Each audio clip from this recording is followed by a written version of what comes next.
Vamos lá, gente. Quero falar com vocês já de cara aqui sobre a informação importante que foi divulgada hoje pelo Jean Paul Prats e também pelo ministro das Minas e Energias, que seria ali o fim do PPI, que é a paridade de preço internacional adotada ali ainda pela gestão do ex-presidente Michel Temer e que basicamente equiparava o preço do combustível no Brasil, em específico ali os derivados do petróleo, na verdade, não só o combustível, com o mercado internacional. O que isso gerava em consequência na prática? Se você, por exemplo, tinha um preço de um combustível que poderia sair mais barato no Brasil, porque apesar de o Brasil não ser autossuficiente no refino, o Brasil é autossuficiente na produção de petróleo e alguns derivados do petróleo também, tá? Não autossuficiente na questão do refino, né? Como eu tô falando, mas na produção do petróleo, sim. E o que é que acabava acontecendo em alguns pontos desses que a gente tá trazendo aqui pra vocês? O Brasil acabava seguindo ali uma fictícia ideia de que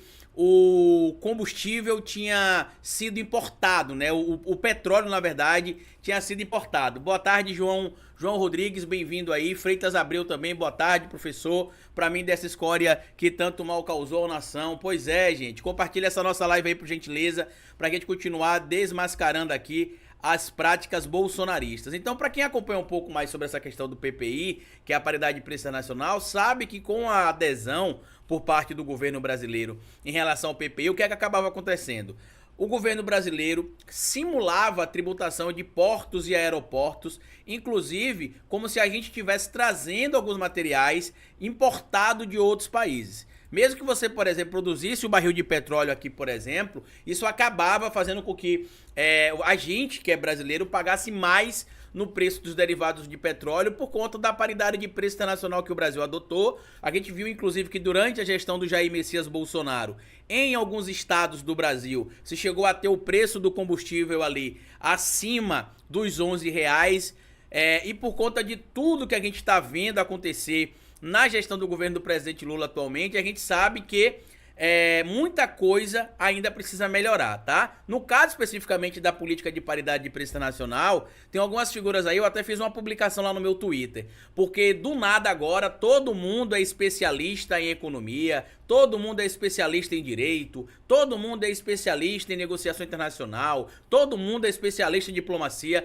Eu entro no Twitter, o que mais vejo é isso, né? São os tudólogos, como eu costumo chamar. Muito obrigado, Luiz. Para quem não sabe, hoje entrou no ar o site da Folha Democrata, folhademocrata.com.br. Vocês podem entrar lá, terão várias informações importantes para vocês acessarem com exclusividade. Inclusive, já tem uma apuração exclusiva do Pedro Zambarda lá envolvendo o Elcio Franco, amigão lá do Eduardo Pazuello, né, que é deputado federal pelo Rio de Janeiro, e que inclusive estava ali dialogando com figuras ligadas ali, aquele grupão que conversava Ailton Barros, Mauro Cid, para poder supostamente tramar um golpe de Estado contra a democracia brasileira. Então o Pedro Zambarda fez uma apuração exclusiva, tá lá. A gente vai ter sim, Luiz Giglione, outros colunistas. Muito obrigado, Pedrão. Obrigado aí, mandem superchat, gente, mandem também, se tornem membros do canal também. A nossa primeira meta é bater 100 membros no canal, estamos na metade do caminho, depende só de vocês. O Luiz Giglione tá lembrando aqui para mandar superchat. Então sim, a gente vai ter, Luiz, boa tarde, Alexandra, a gente vai ter sim outras figuras ligadas ali a colunas no Folha Democrata. Uma figura, a gente tá conversando aí, uma figura bem importante do meio do nosso campo. A gente vai ter a Duda Bolt também, que produz conteúdo, vai produzir conteúdo na coluna dela sobre a América Latina. A gente tá organizando porque, como vocês sabem, quem mantém a Folha Democrata são vocês. A monetização da Folha Democrata ainda é baixíssima. Mal a gente consegue pagar o Pedro Zambarda, todo o resto é mantido pela monetização do canal Historiador e pela monetização que vocês acabam colaborando aqui também com o Pix. Inclusive, tá aqui, ó, o Pix do canal para vocês colaborarem com a gente. Vocês podem mandar o Pix diretamente aqui, porque a gente continue existindo aqui de forma independente. E é isso que ajuda a manter a Folha Democrata, mas sim, a gente vai ter muita coisa aí independente, tá? Carlito, como eu falei ontem, as práticas... as críticas a esse governo são necessárias, uma delas foi atendida, o fim do PPI. Mas a gente precisa ter um entendimento também de algumas coisas, João, no seguinte sentido: não se faz tudo em 3 meses. O governo ele é eleito para produzir em 4 anos.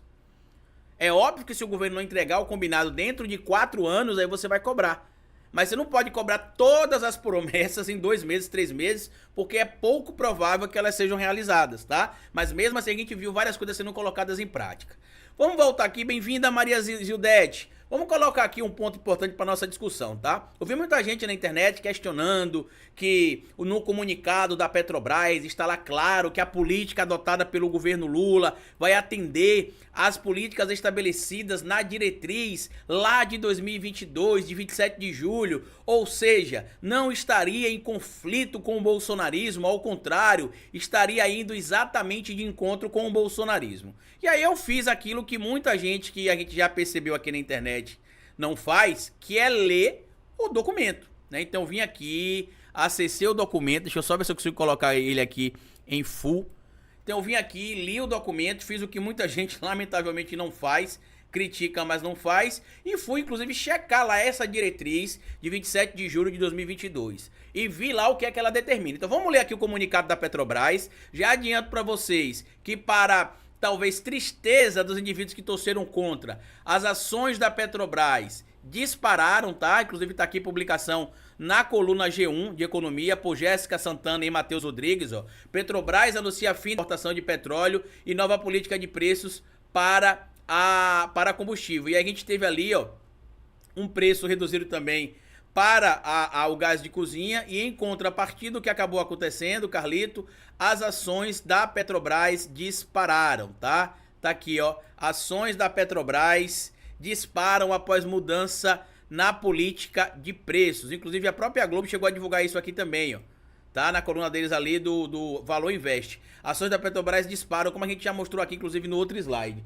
Então, para tristeza de quem imaginava que ia ficar ruim, na verdade, se mostrou óbvio que o governo, por ser o maior acionista da Petrobras, ele tem direito ali de utilizar algumas políticas para poder fomentar o que estabelece a Constituição.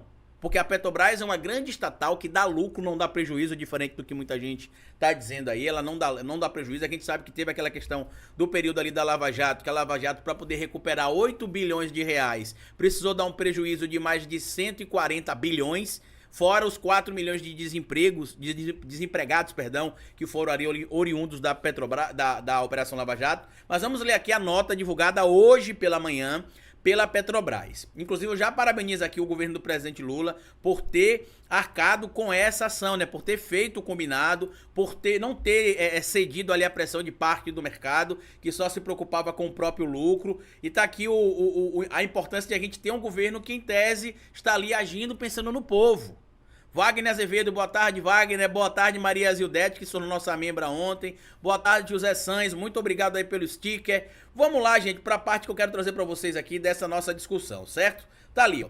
Petrobras sobre a estratégia comercial de diesel e gasolina. Como vocês estão vendo aqui embaixo, de cara já vai cair provavelmente amanhã o preço da gasolina 40 centavos e o preço do diesel 40 centavos e 21% aproximadamente de redução do gás de cozinha. Ou seja, é uma política que a gente está vendo que está sendo adequada para a realidade do Brasil. O Brasil vai continuar, a Petrobras vai continuar tendo lucros, que é isso que a diretriz que eu vou mostrar para vocês diz, porém não utilizará apenas a paridade de preço internacional para determinar os valores que ela vai aplicar e também não necessariamente irá repassar a política de paridade de preço para a nossa população.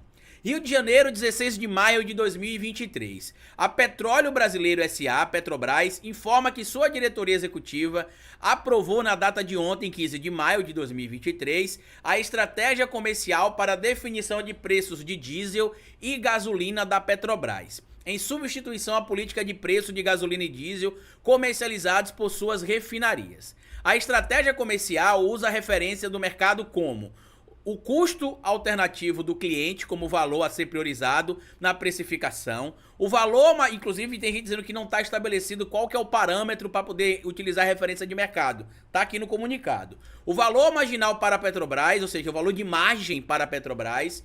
O custo alternativo do cliente contempla as principais alternativas de suprimento, sejam fornecedores dos mesmos produtos ou de produtos substitutos. Já o valor marginal para a Petrobras é baseado no custo de oportunidade, dadas as diversas alternativas para a companhia, dentre elas a produção, importação e exportação do refino, produto e ou dos petróleos utilizados no refino.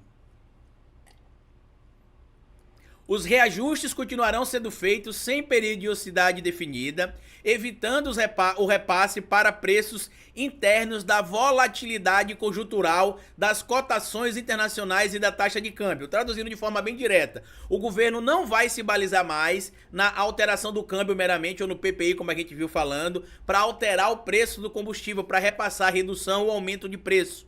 Isso vai ser adotado agora uma política própria da Petrobras, que não utilizará mais a paridade de preço internacional, o PPI, como ali um instrumento norteador de manutenção ou de alteração desses preços do combustível.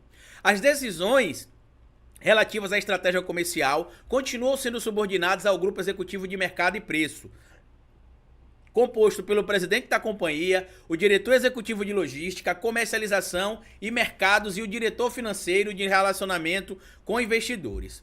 A estratégia comercial está alinhada com a diretriz de formação de preços do mercado interno, diretriz aprovada pelo Conselho de Administração em 27 de julho de 2022. E aí tem um monte de apoiador de outro candidato ali, que aloprou no ano passado, né? Inclusive conseguiu fazer o infazível, como diria ali o Luva de Pedreiro, que foi transferir votos seus para o Bolsonaro. Um candidato que se dizia do campo da esquerda, transferindo voto para o Bolsonaro, porque se omitiu no momento decisivo da eleição e também ficou ali naquele discurso dúbio, dando a entender para o próprio eleitorado dele que Lula ou Bolsonaro eram a mesma coisa. Preciso nem dizer o nome, mas vocês já imaginam quem é, lamentavelmente, essa figura. E aí tem vários apoiadores deles que estão compartilhando essa imagem aqui, ó, dizendo que a prova que não muda nada é que o conselho, a diretriz de preço estabelecida no conselho em 2022 está mantida. Aí eu fui lá ler o que é que diz a diretriz de preço de lá, mas eu vou mostrar para vocês já já. A estratégia comercial tem como premissa preços competitivos por polo de venda, em equilíbrio com os mercados nacional e internacional, ou seja, não vai mais levar em conta apenas o PPI, vou reprisar aqui isso em mais de uma oportunidade, se vai levar em conta o mercado internacional para a precificação da competitividade no mercado internacional e também se vai levar em conta o mercado nacional, não meramente o parâmetro de como é que está o valor do barril de petróleo no mercado internacional para balizar esse mesmo preço interna e externamente, certo? Levando em consideração a melhor alternativa acessível aos clientes. Esta estratégia permite à Petrobras competir de forma mais eficiente, levando em consideração a sua participação no mercado para a otimização dos seus ativos de refino e a rentabilidade de maneira sustentável. Com a mudança, a Petrobras tem mais flexibilidade para praticar preços competitivos, se valendo de suas melhores condições de produção e logística e disputando o mercado com outros setores que comercializam combustíveis no Brasil, como distribuidores e importadores. Ou seja, a gente tem um exemplo ali da própria empresa que o Bolsonaro acabou, em tese, vendendo ali, né, de certo modo. Pois é, Luiz Giglione. A gente viu ali